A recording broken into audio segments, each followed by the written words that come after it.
Welcome to Temples and Rituals of Ancient Egypt.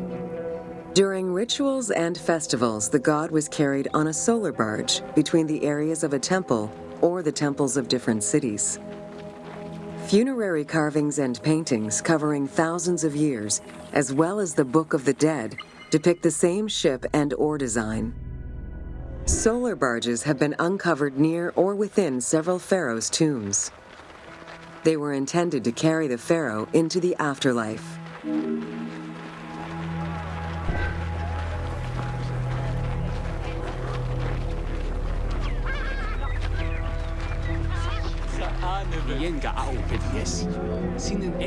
Ancient Egyptians believed that Ra, the sun god, traveled the skies in a boat known as the solar barge. The solar barge was believed to cross over to mythological lands.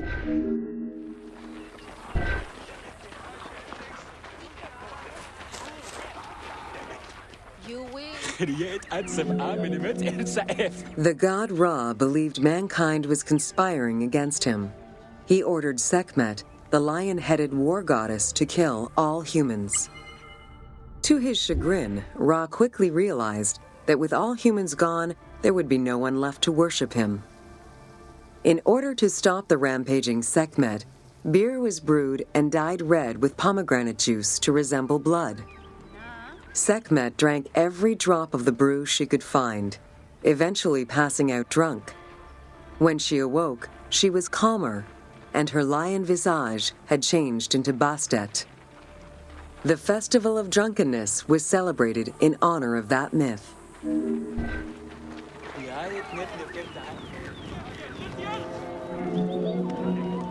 Unlike the daily rituals that took place in the temple and were performed by priests, festivals allowed the entire population of the city to participate. Festivals helped mark the passing of the seasons in the agricultural calendar. In reflecting the cycles of life, festivals offered a sense of consistency and structure for the regular citizens, thus reinforcing the sense of order that pharaohs were to provide for the citizens of Egypt as part of their godly duties.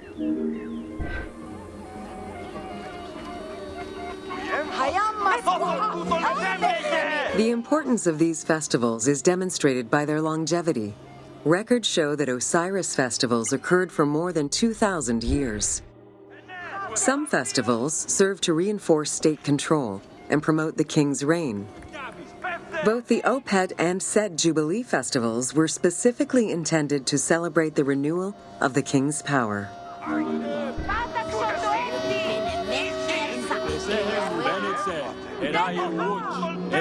The temple hierarchy consisted of high priests, several types of priests, scribes, and servants. The high priest was known as the prophet. Some divinities had up to 4 prophets, and they were the ones to perform the most advanced and complex rituals.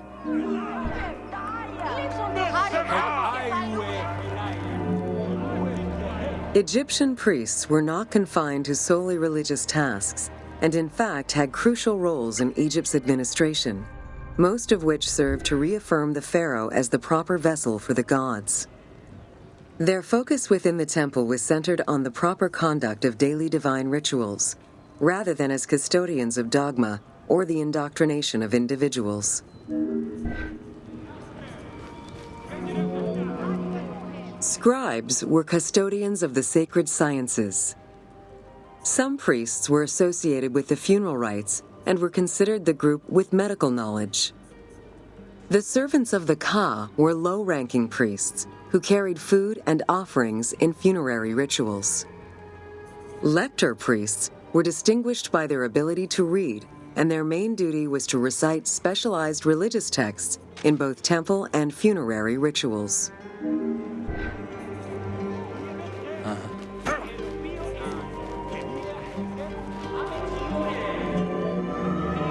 Priests and all the officials who served the temple worked only 3 months a year, with each period separated by a quarter of inactivity, at least within the temple compound. Each outgoing group handed over the temple and their tools to the newcomers. Only the high priesthood remained in permanent office within the temple.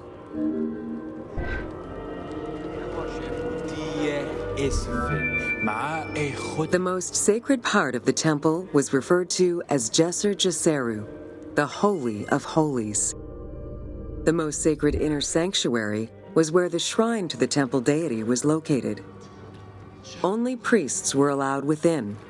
Offerings were given and rituals unseen by even the pharaoh were performed.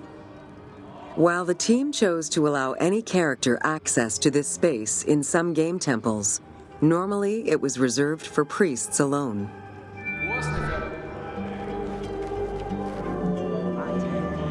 Pharaohs and their priests often chose the site of these sacred temples because of some mythological connection or an alignment with the cardinal points and certain stars. Once selected, a foundation ritual was performed. The pharaoh was required to complete 10 steps in the ritual, which required a mix of offerings as well as specific construction techniques. Once the temple was complete, construction of the chamber containing the shrine, or naos, began.